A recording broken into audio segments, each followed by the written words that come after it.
Students, welcome back to my channel exam Darpan. जितने ही बच्चे class 10th में हैं और 17 फेब को मैथ का पेपर देने वाले हैं, ये वीडियो उनके लिए सबसे ज्यादा इंपॉर्टेंट है क्योंकि मेरे पास है ये मैथ का वायरल पेपर जो कि 100% आपके एग्जाम में आने वाला है, जिसका मैंने देखो इंस्ट्रक्शन पार्ट पूरा कंप्लीट करा दिया था, सेक्शन ए पूरा कंप्लीट करा दिया, पूरा का पूरा सेक्शन ए जो कि है 20 मार्क्स का पूरा कंप्लीट करा दिया। और इसके बाद आप देख सकते हो कि सेक्शन बी भी मैंने पूरा कंप्लीट करा दिया है। और आज इस वीडियो में हम सेक्शन सी की बात करने वाले हैं। इस वीडियो में हम सेक्शन सी की बात करने वाले हैं, तो चलो फटाफट सेक्शन सी देख लेते हैं। क्या एक बार बोल रहा है, this section comprise 6 short answer type question, कि इस सेक्शन में 6 क्वेश्चन होंगे शॉर्ट आंसर टाइप क्वेश्चन के लिए, और हर एक नंबर कितने के लिए होगा? 3 मार्क्स के लिए होगा। तो टोटल बनते हैं अपने 18 मार्क्स। ठीक है, देखते हैं फर्स्ट क्वेश्चन क्या है। देखो एक बार फर्स्ट क्वेश्चन नंबर 26, जिसमें पार्ट ए और पार्ट बी ऑप्शन दिया हुआ है। तो पहले पार्ट ए को करते हैं। Solve the following system of a linear equation. इस लीनियर इक्वेशन को सॉल्व करना है इसको, और x और y की वैल्यू बतानी है। अब करना कैसे है, तो मैं देखो आपको एग्जैक्टली एक रफ पेज लेता हूं और उसमें बताता हूं कि आप इसे कैसे सॉल्व कर पाओगे। ठीक है, तो सबसे पहला काम देखो, मैंने एक रफ पेज ले लिया है। देखो बेटा, मैं आपको इस पेज पे बताऊंगा, आंसर शीट पे जिस पे आप लिखने वाले हो। रफ पेज को छोड़ो, इस पे करते हैं हम। इस शीट पे बताऊंगा जिस पे आप रियल में बोर्ड एग्जाम पेपर शीट पे लिखने वाले हो, जिससे आपको ये आइडिया लग पाएगा कि आखिरकार शीट में कैसे लिखना होता है, जिससे आपके एक भी नंबर ना कटे। तो सबसे पहले क्या है, सेक्शन सी। तो यहाँ सेंटर में लिख लेंगे हम सेक्शन सी। बिल्कुल यहाँ देखो लिख लेंगे हम सेक्शन, बिल्कुल सेंटर में लिखना है इसे, सेक्शन सी। इसे डालो रेक्टेंगल में इस तरीके से, और ये हो गया सेक्शन सी। अब सेक्शन सी में कौन सा क्वेश्चन है अपना? तो 26 में कौन सा बता रहा हूं? पार्ट ए बता रहा हूं। तो यहां लिखोगे आप क्वेश्चन नंबर, यहां लिखो क्वेश्चन नंबर 26 का पार्ट ए कर रहे हैं हम इस तरीके से। पार्ट ए के बाद क्वेश्चन लिखना पड़ेगा सबसे पहले। तो यहां लिखता हूं क्वेश्चन में, जो कि है x upon a minus y upon b is equal to 0।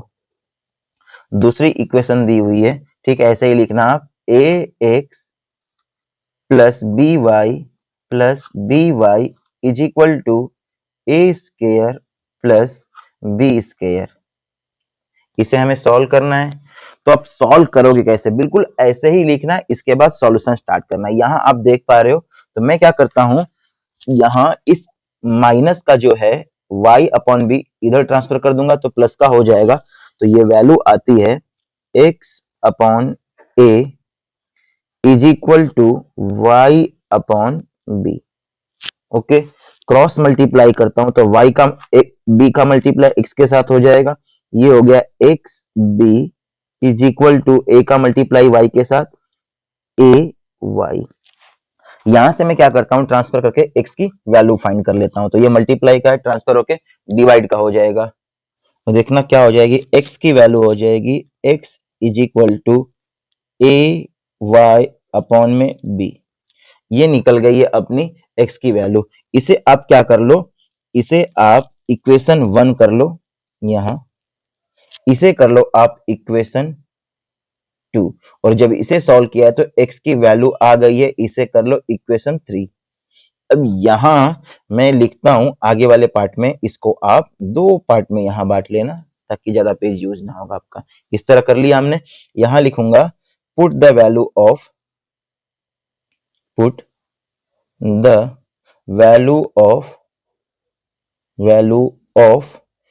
x in equation number 2। अब सोचोगे कि सर आप यहां भी तो कर सकते थे, ये लाइन क्यों करी? बेटा एक चीज ट्राई करनी है कि एक क्वेश्चन एक ही शीट पे होनी चाहिए, इतना ट्राई करना, आप पूरी कोशिश करना।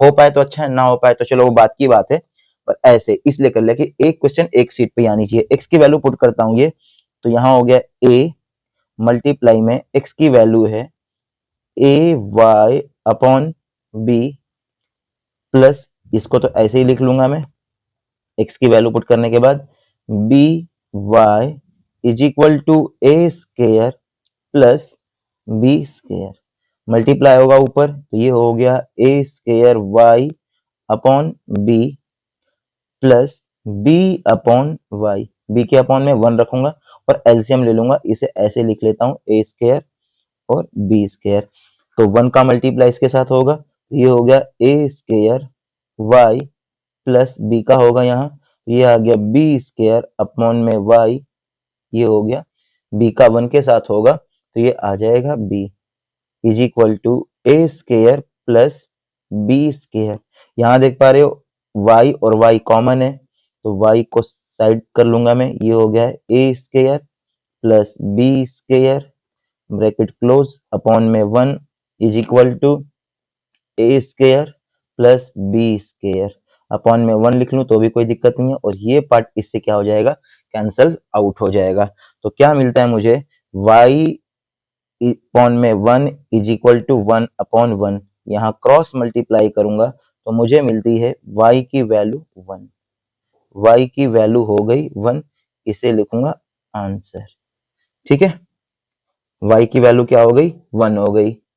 एक मिनट, यहाँ b था ना, b लिखना भूल गया, देखो यहाँ नीचे b था, यहाँ लिखो b b b, ये b था ना, ये b लिखना छूट गया था, तो b का मल्टीप्लाई 1 के साथ हो रहा है तो y की वैल्यू क्या हो जा रही है, b हो जा रही है, y की वैल्यू b, तो यहाँ भी लिखेंगे b, y की वैल्यू b आ गई। इसके बाद क्या करना है कि जो ऊपर इक्वेशन दी हुई है उसमें y की वैल्यू पुट करूंगा मैं और x की वैल्यू आ जाएगी, तो यहाँ y की वैल्यू पुट कर लेता हूं मैं, x की वैल्यू आ जाएगी। तो जब आप इसे सॉल्व करोगे तो a की भी वैल्यू कितनी हो जाएगी, देखना ए एक्स प्लस ये b है b, तो b को b लिख लो आप, और y की वैल्यू भी क्या आई है, b आई है, is equal to a square plus b square हो गया। ठीक है, यहां से भी x की वैल्यू निकल सकती थी आप चाहो तो, और आप चाहो तो इक्वेशन थर्ड में वैल्यू पुट करो, डायरेक्ट निकल जाएगी। इक्वेशन थर्ड में पुट करने से सबसे ज्यादा फायदा है, तो हम यहाँ क्या कर लेंगे, x इज इक्वल टू ए हो गया मल्टीप्लाई y की वैल्यू कितनी आई थी, b, यहाँ मैंने b कर लिया और ये अपॉन में b है, b से b कैंसल आउट हो जाएगा तो x की वैल्यू आती है a, ये हो गया a का आंसर। इसे इजी करना, आगे समझ में। तो ऐसे ही पूरा सॉल्यूशन इसका आपको करना है। ऐसे ही करते हैं हम इसका नेक्स्ट वाला पार्ट, नेक्स्ट पार्ट बी वाला पार्ट, पार्ट ए करना था या तो पार्ट बी करना था। चलो एक रफ पेज लेके रफ पे बताता हूँ कि पार्ट बी आप कैसे करोगे। तो देखो बच्चों, मैंने एक रफ पेज ले लिया है और यहाँ बोला है for what value of p will following the system of linear equation have no solution. No solution का केस है, तो नो सॉल्यूशन का केस आपको पता होना चाहिए क्या होता है, a1 upon a2 is equal to b1 upon b2 is not equal to c1 upon c2। ये नो सॉल्यूशन का केस है। किसके लिए केस है, तो ये लिखना पड़ेगा हमें, नो सॉल्यूशन के लिए केस है, नो सॉल्यूशन, नो सॉल्यूशन। अब जरा वैल्यू देखते हैं, यहाँ देखो ये पूरी वैल्यू क्या हो जाएगी, a हो जाएगी a1, ये क्या है मेरा b1 और ये क्या हो जाएगा मेरा c1। यहाँ देख लो ये हो गया a1 b1 और ये हो गया c1। ऐसे ये 3 a2 हो जाएगा, यहाँ कुछ नहीं है तो 1 करूंगा b2 हो जाएगा और ये हो जाएगा c2। वैल्यू रखता हूं मैं जरा, a1 की वैल्यू है 2p माइनस 1 अपॉन में a1 अपॉन में a2, a2 कितना है 3 है, यहाँ रख लिया 3 is equal to b1, b1 कितना है p माइनस 1 अपॉन में क्या हो गया 1 is not equal to 2p plus 1 upon में c1 की वैल्यू 1 है तो 1 रख लिया। अब क्या करना है, इन दो पार्ट को एक साथ लूंगा मैं और सॉल्व करूंगा इस दो पार्ट को। ठीक है, दो पार्ट को एक साथ लूंगा, थोड़ा सा पेज ऊपर कर लेता हूं मैं, दो पार्ट को साथ में लिया है, यही सॉल्व करके लिखता हूं मैं। क्रॉस मल्टीप्लाई होगा तो 1 का मल्टीप्लाई 2p माइनस 1 के साथ होगा तो ये आ गया 2p minus 1 is equal to 3 का मल्टीप्लाई इस पूरे के साथ होगा तो एक बार 3 का मल्टीप्लाई p के साथ होगा तो हो गया 3p, माइनस का साइन है माइनस, और 3 का मल्टीप्लाई 1 के साथ होगा तो ये हो गया 3। p को p साइड ट्रांसफर करेंगे और 1 को 1 के साइड, मतलब नंबर को नंबर के साइड, तो ये हो गया 2p, ये प्लस का था इधर आके माइनस का 3p हो जाएगा इज इक्वल टू माइनस का 3 है और ये प्लस माइनस का था, इधर आके प्लस का। सॉल्व करेंगे इसे तो ये हो जाएगा -1p इज इक्वल टू, ये क्या हो जाएगा माइनस का 2, माइनस से माइनस कैंसिल हो जाएगा। तो यहां से हम देख रहे हैं कि p की वैल्यू कितनी मिली हमें, 2 मिली है। p की वैल्यू कितनी मिली है 2। ऐसे ही ठीक ये वाले पार्ट को हम एक बार हम लेंगे, दोनों पार्ट को लेके करना पड़ेगा, इससे भी p की वैल्यू और यहाँ से भी p की वैल्यू। इसमें क्रॉस मल्टीप्लाई करता हूं मैं, तो 1 का मल्टीप्लाई p माइनस 1 के साथ होगा, तो ये हो गया p minus 1 is not equal to, ये हो गया p का मल्टीप्लाई 2p प्लस 1। 2p को इसके साइड ट्रांसफर कर दूंगा, 1 को इधर लेके जाऊंगा, नंबर को नंबर के साइड, p को p वाले के साइड, तो p ये माइनस का आ जाएगा -2p is equal two plus का 1 है, ये माइनस का इधर जाके प्लस का 1 हो जाएगा। इधर क्या वैल्यू आई, इधर बोलोगे सर माइनस का p आ रहा है, इज नॉट इक्वल टू ये हो गया 2, दोनों साइड माइनस का मल्टीप्लाई करूंगा मैं, तो ये हो गया p is not equal to -2। तो p की वैल्यू क्या होगी 2 के इक्वल होगी और p की वैल्यू -2 के इक्वल नहीं होगी। ये है अपना करेक्ट सॉल्यूशन इसका पार्ट बी वाले का। आ गया समझ में ये वाला पूरा सॉल्यूशन। आ जाओ इसका नेक्स्ट क्वेश्चन देखते हैं, नेक्स्ट क्या है। तो नेक्स्ट में बोला है 27 क्या बोल रहा है, इफ द पॉइंट Q का कोऑर्डिनेट दिया हुआ is equidistance from the point P से and the r x, 6 then find the value of x। तब x की वैल्यू क्या होगी और उसके बाद मुझे QR बताना है और PR बताना है। ये क्या है इक्वी डिस्टेंस है। एक रफ पेज लेता हूं और अच्छे से समझाता हूं आपको मैं। देखना बेटा क्या बोला है, Q इज इक्वी डिस्टेंस मतलब इक्वल डिस्टेंस पे, किससे P से और R से। तो मैंने बोला कि ये कोई पॉइंट P है, ये कोई पॉइंट P हो गया और ये कोई पॉइंट R हो गया, ठीक है। इसका कोऑर्डिनेट दिया हुआ है, यहां लिख लेता हूं 5, -3। R का कोऑर्डिनेट क्या दिया हुआ है x, 6। इससे ठीक इक्वल डिस्टेंस पे, मतलब मैं यहां कर लेता हूं, इक्वल डिस्टेंस पे कोई पॉइंट क्या है Q है और इस Q का कोऑर्डिनेट है 0, 1 इक्वल डिस्टेंस पे। ऐसे इसे हम कर लेते हैं। अगर ये इक्वल डिस्टेंस पे है इसका मतलब क्या है कि पी क्यू इक्वल होगा किसके, आर क्यू के इक्वल होगा, है ना। इक्वल डिस्टेंस पे क्यू यहां से भी इक्वल है, यहां से भी इक्वल है, तो ये दोनों चीज क्या होंगी बराबर होंगी। यहां मैंने लिख लिया। अब इस कोऑर्डिनेट की हेल्प से हम क्या करेंगे, यहां से इसकी डिस्टेंस निकाल लेंगे, डिस्टेंस फॉर्मूला का यूज करके। पी क्यू के लिए मैं लिखूंगा क्या हो जाएगा, देखो डायरेक्ट लिख लेते हैं, अंडर रूट में वैल्यू क्या होती है x2 माइनस x1 का whole square plus y2 minus y1 का whole square is equal to, वापस यहां भी हमें ऐसे ही लिखना पड़ेगा, x2 माइनस x1 का whole square plus y2 minus y1 का होल स्क्वायर। यहां आप देख पा रहे हो कि अंडर रूट से अंडर रूट कैंसल आउट हो जा रहा है ना।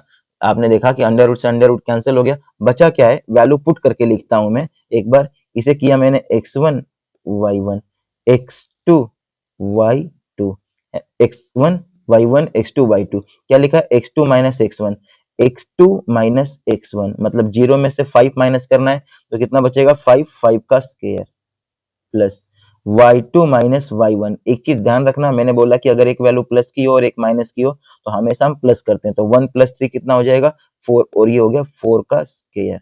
ये पार्ट तो हो गया।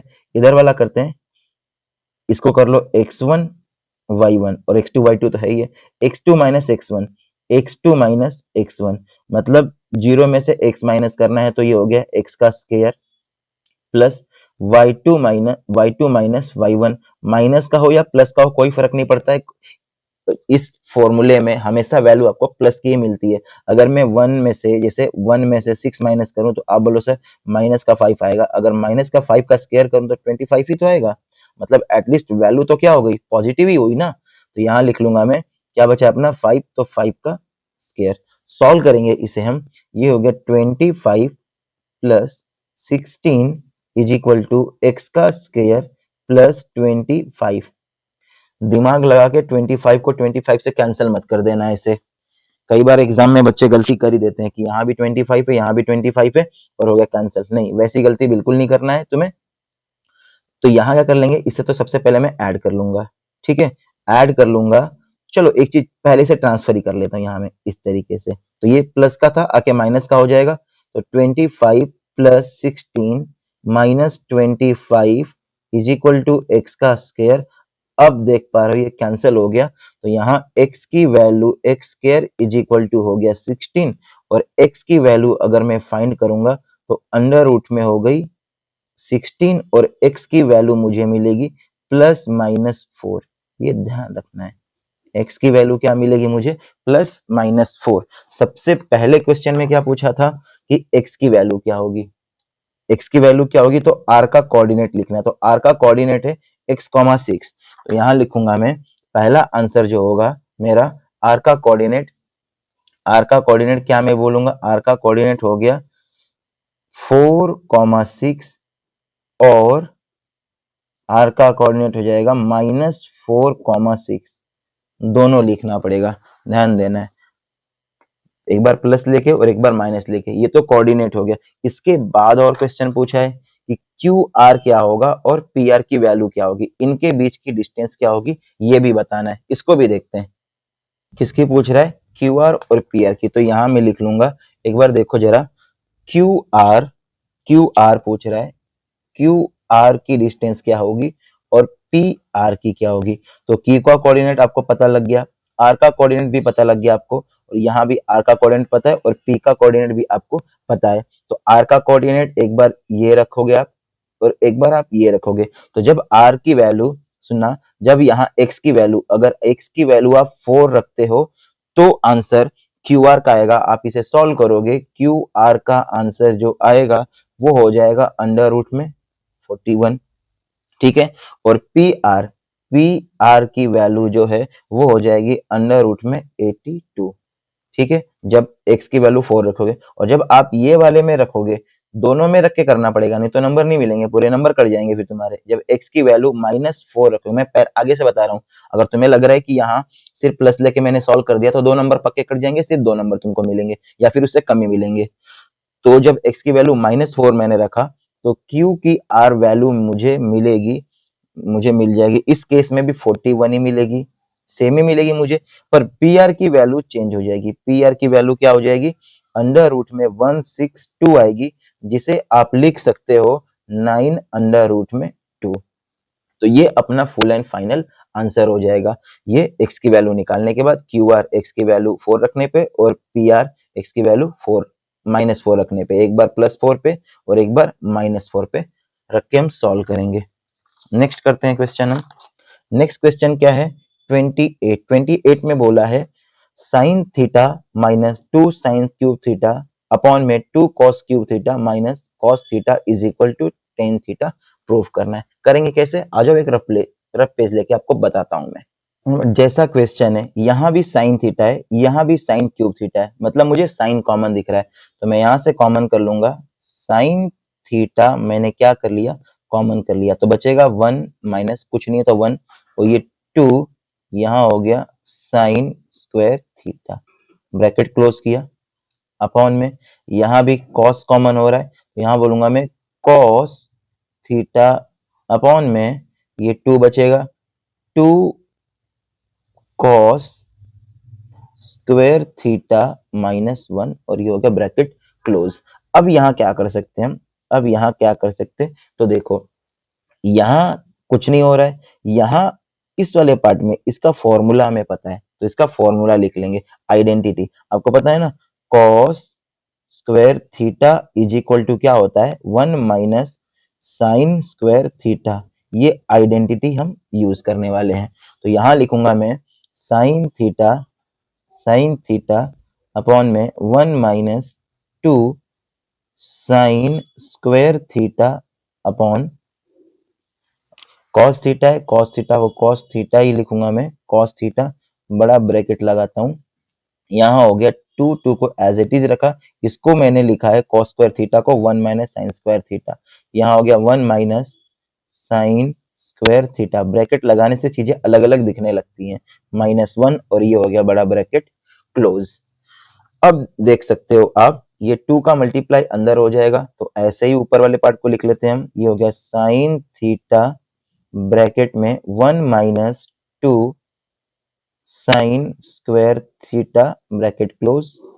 यहां करूंगा मैं तो ये हो गया कॉस थीटा बड़ा ब्रैकेट 2 का 1 में होगा तो 2 माइनस ये हो गया 2 साइन थीटा माइनस का 1 था, माइनस का 1 ब्रैकेट क्लोज। आगे सॉल्व करते हैं इसको थोड़ा सा। ये हो गया साइन थीटा अपॉन में कॉस थीटा, ये ऊपर बचा था 1 minus 2 sign square theta upon में क्या है जरा देखो, ये 2 है, ये माइनस का 1 है, माइनस करूंगा तो कितना बच जाएगा, 1 बचेगा, तो लिखा 1 माइनस 2 साइन स्क्वायर थीटा। अब ऊपर वाला पार्ट और नीचे वाला पार्ट सेम है, कट जाएगा, क्या बचेगा, साइन थीटा अपॉन में कॉस थीटा, और इसी को हम क्या बोलते हैं, तो आप बोलोगे सर इसी को हम बोलते हैं टेन थीटा, और ये हो गया हमारा आर एच एस, हो गया हेंस प्रूफ्ड। यही प्रूफ करना था हमें, देखो एक बार, यही प्रूफ करना था हमें, टेन थीटा लाना था और फुल्ली हमने इसको क्या कर दिया है, प्रूफ कर दिया है। यहाँ से ये पूरा हो गया प्रूफ। करें अब इसका नेक्स्ट वाला क्वेश्चन। हम नेक्स्ट वाला क्वेश्चन क्या बोल रहा है, नंबर 29 में भी आप देख पा रहे हो दो पार्ट है, एक तो है पार्ट ए और एक है पार्ट बी। मैं आपको दोनों बताता हूँ। क्या बोल रहा है, the length of minute hand of a clock is 14 centimetre. एक क्लॉक है जिसका मिनट हैंड है, उसकी लेंथ है 14 centimetre. Find the area swept by this minute. अगर 5 मिनट में वो कितना एरिया कवर करेगा हमें ये बताना है। तो एक रफ पेज ले लिया है मैंने, यहाँ देखो, मैं स्पीड तो नहीं बोल रहा हूँ, मैं स्पीड तो नहीं बोल रहा हूँ, एक बार बताना मुझे, मुझे ऐसा अभी फील आ रहा है कि कहीं मैं ज्यादा स्पीड तो नहीं बोल रहा। तो मैं यहाँ लिखूंगा जी, मैं यहाँ लिख लूंगा एंगल, जैसे ये घड़ी हो गई, ये घड़ी हो गई, तो पहले वो यहाँ थी, तो 5 मिनट में ये जो आया होगा, ये अपना यहाँ से जब वो सुई यहाँ आ गई तो इस बीच में कितना एरिया कवर हुआ यही बताना है। हम देख सकते हैं एरिया ऑफ सेक्टर का फॉर्मूला लग रहा है, एरिया ऑफ सेक्टर का फॉर्मूला लग रहा है कि कोई घड़ी 12 पे थी, 12 पे से मिनट वाली सुई पहले 12 पे थी, अब इधर आ गई 1 पे आ गई, तो ये एरिया कवर हो रहा है और यही एरिया बताना है। तो सबसे पहले तो हमें रेडियस दे दिया हुआ है, रेडियस मिनट हैंड दिया हुआ है, तो यहाँ लिख लूंगा मैं रेडियस दिया हुआ है 14 सेंटीमीटर, बट एंगल निकालना पड़ेगा तभी तो सॉल्व हो पाएगा। तो एंगल के लिए बोलोगे आप angle, angle made by angle, angle made by minute hand, minute hand, angle made by minute hand in 5 minute, 5 minute में कितना।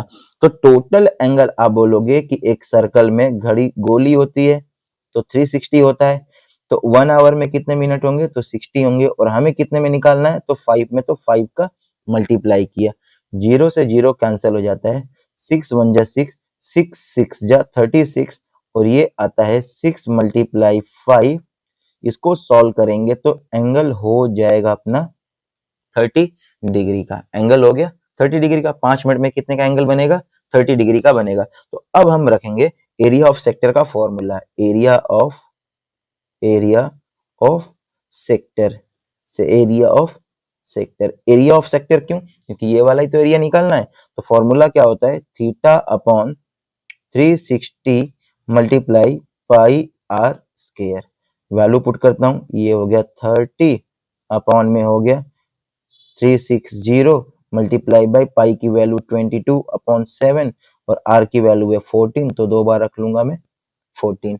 ओके, 0 से 0 कैंसिल, 3 से 3 1 जा 3 2 जा, ये कैंसिल हो गया। यहाँ 7 1 जा 7, 7 2 जा 14, ये देखो 2 1 जा 2, 2 6 जा 12, ये भी कट गया। यहाँ से 2 3 जा और ये 2 7 जा, तो क्या बचा, यहाँ देखो ये बचा है सिर्फ 1 अपॉन में 3, 1 अपॉन 3 मल्टीप्लाई 22 मल्टीप्लाई 7 यही बचा। इसका जरा मल्टीप्लाई करूंगा मैं तो 7 टू जा 14, 14 को 4, वो एक कैरी है, 7 टू जा 14 और ये होगा 15, 154 अपॉन में 3। एरिया पूछा है तो सेंटीमीटर था तो सेंटीमीटर स्क्वायर। ये हो गया अपना फुल एंड फाइनल आंसर। देख लो, ये हो गया कंप्लीट अपना सॉल्यूशन। पहले मिनट हैंड का एंगल निकाला, फिर सेक्टर का फॉर्मूला रखा और कैलकुलेशन में सॉल्व किया तो ये वैल्यू आई है। आप चाहो तो इसे डिवाइड भी कर सकते हो। अगर डिवाइड करके आंसर लाना चाहते हो तो ये आ जाएगा 51.33 अगर डिवाइड करते हो। अगर यहां तक भी छोड़ दिया तो कोई दिक्कत नहीं है, ये आंसर भी अपना करेक्ट है। आया बात समझ में? नेक्स्ट वाला करते हैं। इसका ए वाला तो कर लिया, अब बी वाला करते हैं। Two worn ships for underwater rock a lighthouse through a red colored light over a sector central angle. Angle कितने का है? 80 डिग्री का है। अब वो डिस्टेंस कितना कवर करती है?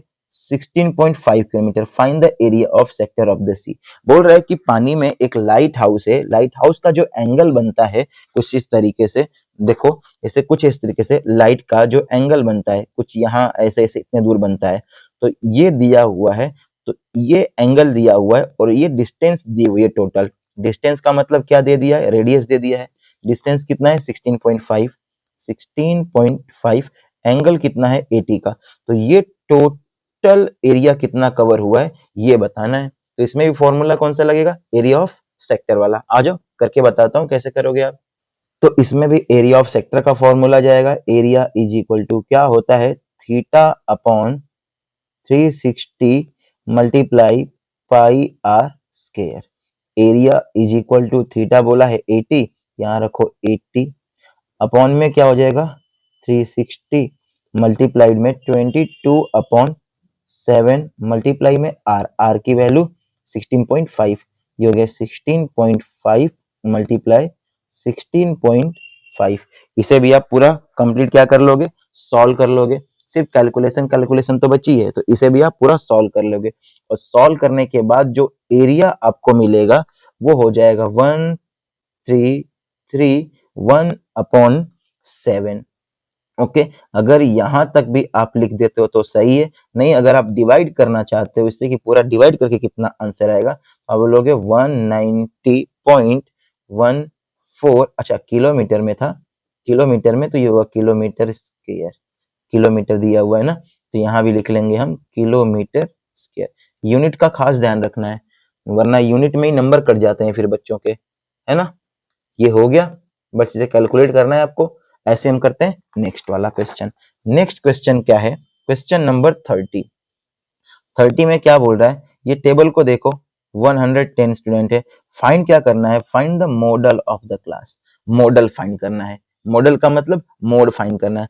सॉल्व करके बताता हूँ। देखो इसके लिए एक फॉर्मूला होता है, अगर वो फॉर्मूला याद है तो क्वेश्चन आपने कर लिया, क्वेश्चन आपसे हो गया। अगर फॉर्मूला नहीं याद है तो फिर भूल जाओ कि ये क्वेश्चन तुमसे होगा। तो फॉर्मूला क्या है और कैसे उसकी वैल्यू फाइंड करते हैं, सॉल्व करते हैं। आ जाओ। से पहला काम तो होगा हमारा मोड का फॉर्मूला लिखना। मोड का फॉर्मूला। अब मोड का फॉर्मूला आपको याद कैसे करना है? तो देखो ऊपर लिखना है आपको 10 और नीचे लिखना है 102। हो गया मोड का फॉर्मूला रेडी। अब कैसे? देखो ऊपर लिखना है 10, नीचे लिखना है 102। यहाँ लिखो आप, यहाँ लिख लो L। एक चीज तो याद ही कर सकते हो आप, यहाँ लिखो 10 मैंने लिखने के लिए बोला है, अपॉन लगा हुआ इस तरीके से। 10 का मतलब है F1 माइनस F0। ओके, ये हो गया ऊपर 10 और नीचे 102 बोला है मैंने, मतलब F1 minus F0 minus F2। हर जगह माइनस है तो इससे टेंशन लेने की जरूरत नहीं है। ब्रैकेट के करोगे क्लोज और यहाँ लगाओगे H और यहाँ 1 और 2 दोगे 2। हो गया मोड का फॉर्मूला रेडी। क्या होता है? ऊपर 10 नीचे 102। पर इन सब की वैल्यू भी तो हमें पता होनी चाहिए कि F1 F0 2F1 F0 L की वैल्यू H की वैल्यू क्या होगी। तो कैसे करते हैं जरा एक बार वैल्यू देखो आप। सबसे पहले एक बार वैल्यू देखो, ये हो गई हमारी फ्रीक्वेंसी, ये हो गई एक्स और ये होता है हमारा एफ। इसी को हम फ्रीक्वेंसी बोलते हैं। ये होता है एक्स और ये हो गया हमारा एफ। तो इसे हमने फ्रीक्वेंसी बोला। तो फ्रीक्वेंसी में सबसे बड़ा नंबर कौन सा है? एक बार जरा देखो आप, फ्रीक्वेंसी में सबसे बड़ा नंबर कौन सा है यहाँ? तो आप बोलोगे सर सबसे बड़ा नंबर तो मेरा ये 30 है, तो 30 बड़ा होने का मतलब ये हो गया मेरा F1।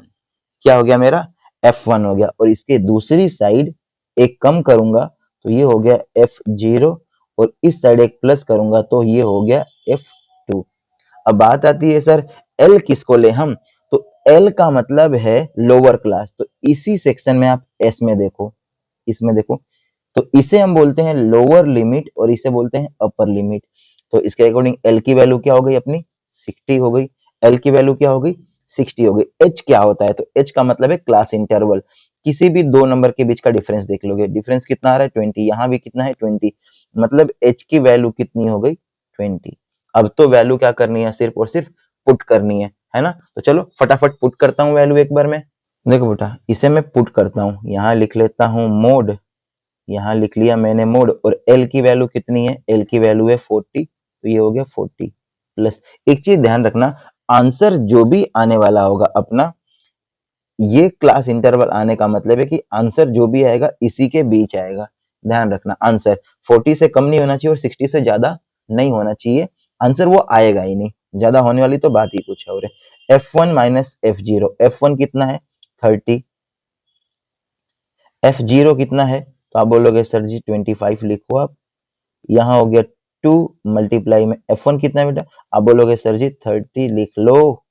F0 कितना है 25, 25 माइनस F2 कितना है, F2 है 24, और ये हो गया मल्टीप्लाई में H की वैल्यू कितनी हो गई 20 क्लास इंटरवल।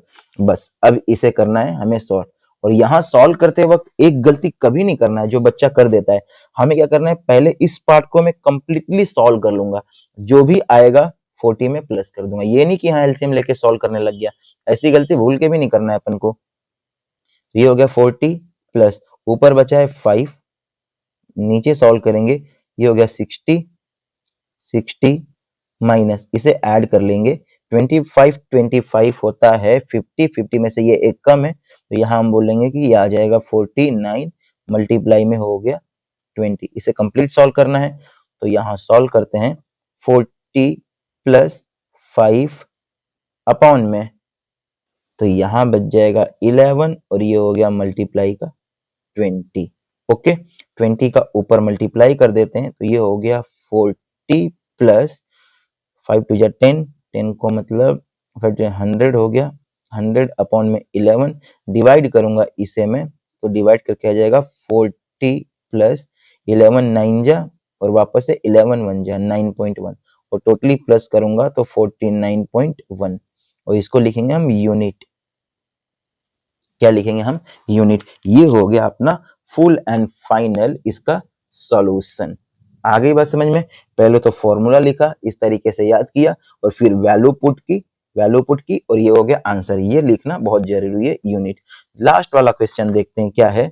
लास्ट वाला क्वेश्चन देखो बेटा क्या बोल रहा है। बेटा क्या बोला है क्वेश्चन में कि एक पैरेललोग्राम है, यहाँ देखो एक पैरेललोग्राम है, और पैरेललोग्राम के अंदर एक सर्कल है।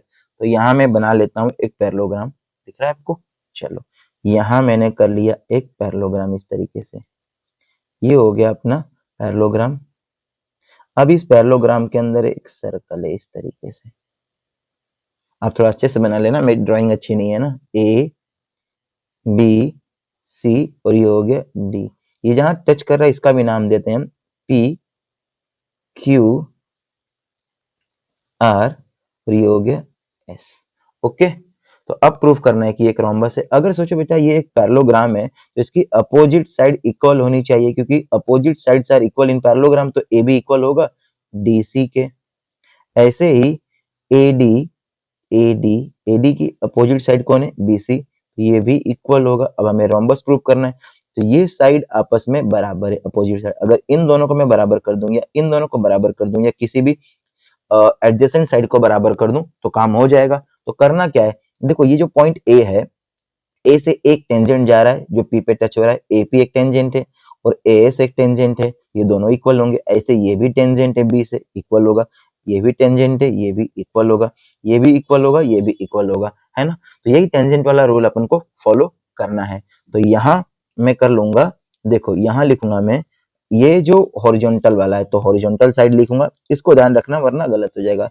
और ये जो वर्टिकल वाली चीज है ऊपर वाली वर्टिकल साइड, ये क्या होगा, AP is equal to AS, यहाँ लिखूंगा AP इक्वल है AS के। क्यों?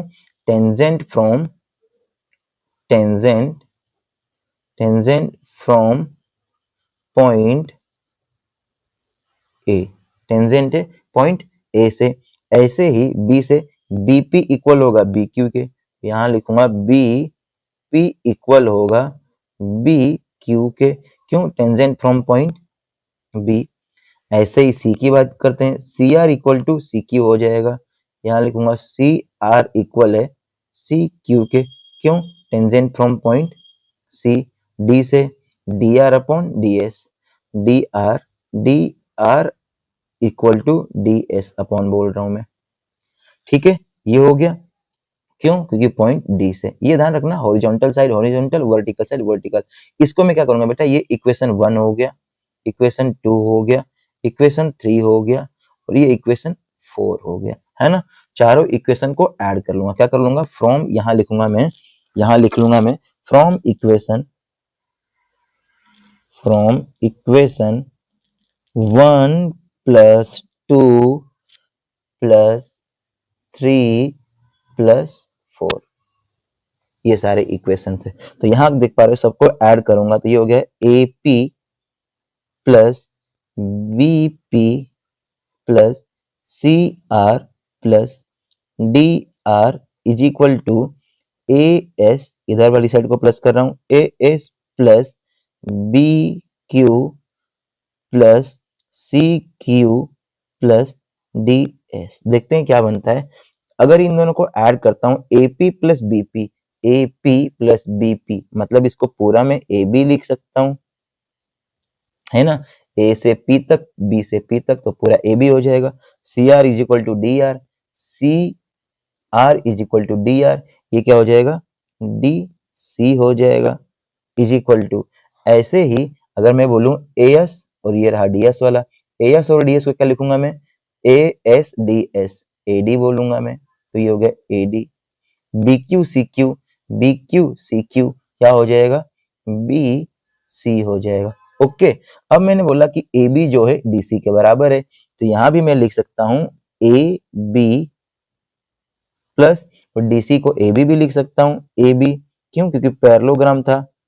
ऐसे ही यहाँ AD है, AD को AD रहने दो, आप दोनों में से किसी को चेंज कर सकते हो, और BC को भी मैं क्या बोल सकता हूँ, AD बोल सकता हूँ। तो इसे जब सॉल्व करूंगा तो ये आ गया 2AB इक्वल टू 2AD, 2 से 2 कैंसल आउट हो गया, ये हो गया AB equal to AD। AB, ये जो AB है, ये साइड AB जो है AD के इक्वल हो गई, है ना। ये AB जो है इसके इक्वल भी है और AB क्या है, इसके इक्वल भी हो गई, मतलब सारी की सारी साइडें आपस में इक्वल हो गई। ये तो पहले से इक्वल थी, तो मैं क्या बोलूंगा, AB is equal to AD हो गया, और AB किसके इक्वल है, DC के इक्वल है, और AD किसके इक्वल था, AD बोलो BC के इक्वल था, मतलब चारों साइड बराबर हो गई, तो ये क्या हो गया, रोम्बस हो गया, रोम्बस प्रूफ हो गया। आगे बात समझ में आ जाओ। अब ऐसे ही करेंगे हम सेक्शन D वाला। अब करेंगे हम, ये तो पूरा पार्ट अपना फाइनल हो गया, ये पूरे के पूरे फाइनल हो गए। अब करेंगे इसका सेक्शन D।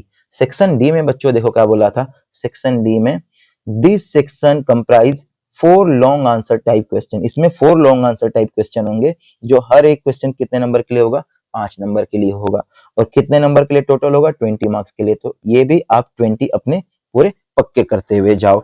देखो फर्स्ट क्वेश्चन क्या बोला है, जरा समझना एक बार। फर्स्ट क्वेश्चन, ई का जो 32 क्वेश्चन है, पार्ट नंबर ए और बी दो दिया हुआ है। ए बोल रहा है कि एक एरोप्लेन है जो 5000 फीट ऊपर उड़ रहा है। जब ऊपर से इसको देखा जाता है तो एंगल बनता है 60 का और ये 45 का। वर्टिकल डिस्टेंस दिया हुआ है बिटवीन एरोप्लेन और उसके बीच में, तो √3 वैल्यू यूज करनी है। इसकी वैल्यू √3 की वैल्यू दी हुई है। अब करना कैसे, इसका फिगर बता देता हूं, आप एक बार खुद से ट्राई करना।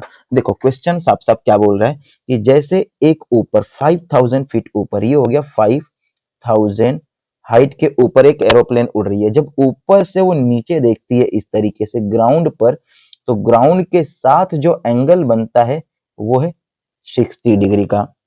और ठीक इसके ऊपर थोड़ा सा ऊपर एक अनदर एरोप्लेन है। क्या है? एक अनदर एरोप्लेन।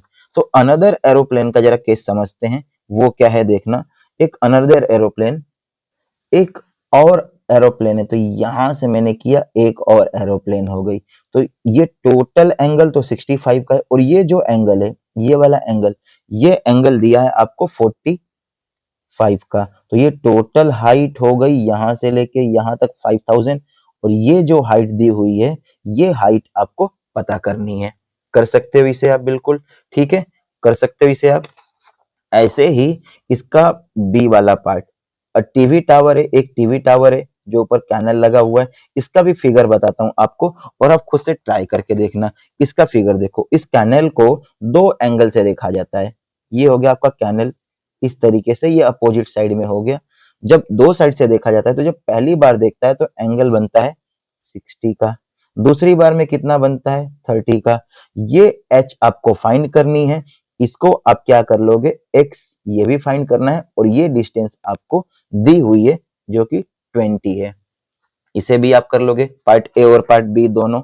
इसके बाद देखते हैं ये क्या है, नंबर 33 का part A, attend some of, ये तो प्रोबेबिलिटी है, प्रोबेबिलिटी आपको बहुत इजी आता होगा। ये एलिमिनेशन सब्स्टिट्यूशन लगा के इसे सॉल्व कर लेना है, एक सिंपल सी इक्वेशन बनेगी, और सिंपल इक्वेशन को इसे सॉल्व कर लेना है। इस क्वेश्चन में आप क्या करोगे बच्चों, देखो दो ट्रायंगल बनेगा, एक एबीसी के लिए बनाना, एक पीक्यूआर के लिए बनाना, और दोनों को सिमिलर दिया हुआ है, और सिमिलर दिया हुआ है तो बीपीटी रूल के अकॉर्डिंग और सिमिलरिटी रूल दोनों इसमें अप्लाई होगा, और डायरेक्टली ये क्या हो जाएगा, प्रूफ हो जाएगा। 35 वाला एक टेंट है, कॉनिकल शेप का है, बोल रहा है कि सिलेंडर शेप में है। तो इस तरीके से, ओहो, इस तरीके से एक मिनट, इस तरीके से जरा देखना, ये एक सिलेंडर हो गया, ये एक सिलेंडर हो गया, एक सिलेंडर, इसके ऊपर एक कोन है, कोन के शेप में, और दोनों का बेस रेडियस सेम है। ये हाइट दी हुई है, रेडियस दिया हुआ है, और पूरे कपड़े से कवर करना है, और कितना लगता है पर मीटर स्क्वायर का, 500 लगता है। टोटल एरिया निकाल लोगे, तो टोटल एरिया निकालने के लिए क्या होगा, तो कौन का हो जाएगा, कौन का सिर्फ कर्व सरफेस वाला पार्ट यूज हो रहा है, ये वाला कर्व वाला पार्ट यूज हो रहा है ना सिर्फ, तो ये हो जाएगा पाई आर एल प्लस इसका भी कर्व वाला पार्ट यूज हो रहा है, टोटल तो यूज ही नहीं हो रहा है, तो बोलोगे 2 पाई आर एच, फॉर्मूला लगाओगे, और ये हो जाएगा फाइनली आपका पूरा का पूरा सेक्शन डी भी कंप्लीट और सॉल्व। अगर आपको वीडियो पसंद आई होगी तो वीडियो को लाइक और चैनल को सब्सक्राइब बेटा जरूर कर देना। मिलते हैं अगली वीडियो में।